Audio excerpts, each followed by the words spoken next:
Hi, welcome back to Try Hard Mommy Carpool Confessions. Today's topic is empty nest syndrome.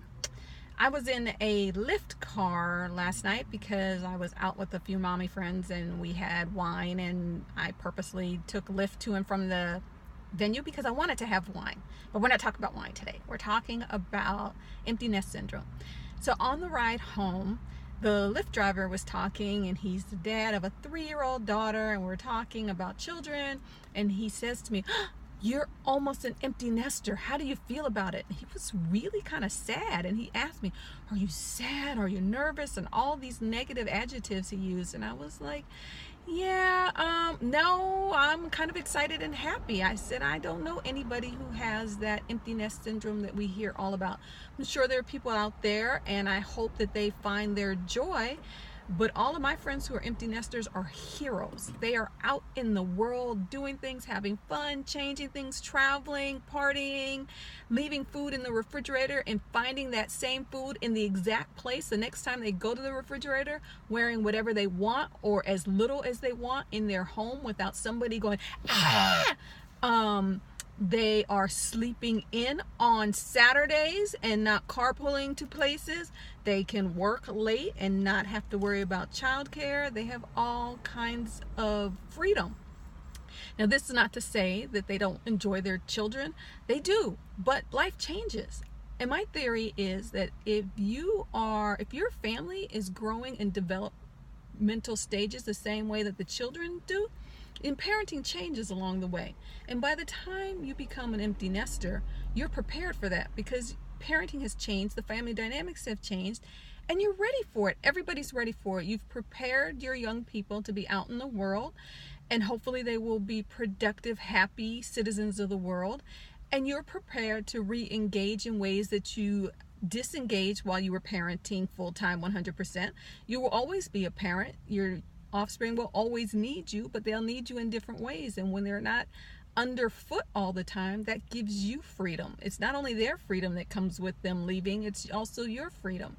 And freedom is a wonderful thing. So no, I'm not upset about being an empty nester. I'm looking forward to it.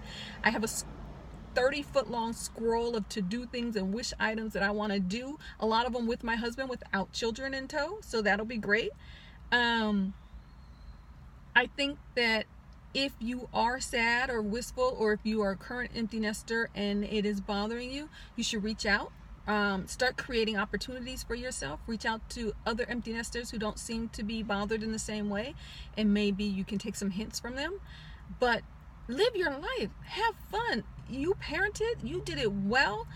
It's time to move on to the next phase. You're going to parent for the rest of your life, but you don't have to be a hands-on, in-your-face parent anymore. Yay, you did that. It was a temporary gig. Now you're moving on to something else, something that excites you.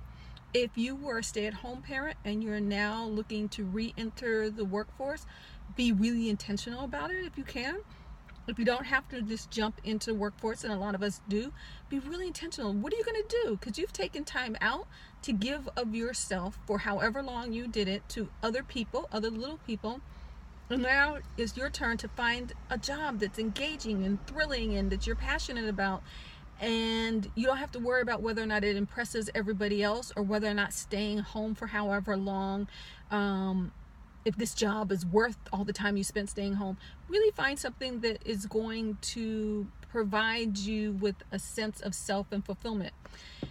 Or if that's not what you're about, if you get your self and fulfillment outside of the workforce, then find a job that's going to allow you to do that stuff outside of the workforce. So, I don't know, if you have a job that's, if you're making widgets and you're fine with making widgets because when the alarm rings and you no longer have to make widgets, you do some fun stuff outside, yay, then find the widget making job that's for you. It doesn't really matter. All I'm saying is there is plenty out there for you that has nothing to do with hands-on parenting. And if you miss little ones, go volunteer with little ones. It's great because you don't have to be around them all the time. When you don't feel like it, then you don't have to be around them. I volunteer at a reading center in our neighborhood, and it's wonderful. I read to little ones. I haven't had little ones underfoot in a long time. Our youngest, it towers over me now, so it's been a while since someone's come up to my waist. And I love it. but I don't have to do it all the time. And those little ones don't come wake me up. They wake somebody else up on a Saturday morning. So that's an option for you too. Just know that being an empty nester is something to look forward to. Just like your children look forward to prom and going away to college and stuff, you should be looking forward to them doing those things because it means freedom for you. Until next time, talk to you later.